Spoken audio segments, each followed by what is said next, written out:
আজ এই কুয়াশা ভরা সকালটা দিয়ে আমার ব্লগটা শুরু করেছি। আজ হলো বড়দিন, ক্রিসমাস।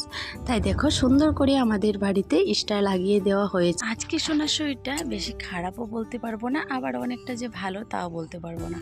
যেহেতু অনেকটা ঠান্ডা পড়ে গেছে, তাই ঠান্ডার জন্যেই কিন্তু সোনার শরীরের সমস্যা, জ্বর আসে যায়। তাই ব্ল্যাঙ্কেটের নিচে বসে কিন্তু আমরা কেকটা কেটে নিয়েছি। আর আমাদের এখানে কিন্তু বড়দিন হচ্ছে, তোমরা আগে দেখতেই পারছো সবাই কি সুন্দর রাস্তা দিয়ে যাচ্ছে।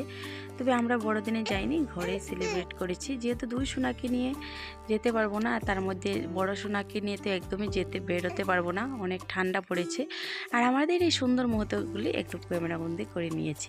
এই মুহূর্তগুলি পরে দেখলে ভালো লাগে। ছোটো সোনাকে নিয়ে অনেক কিছু ফটো উঠিয়েছি, আর বড় সোনাকে নিয়েও কিছু ফটো উঠিয়েছি। রাতের বেলা আমাদের এখানে দৃশ্য অনেক সুন্দর, তাই তোমাদের সাথে একটু শেয়ার করেছি।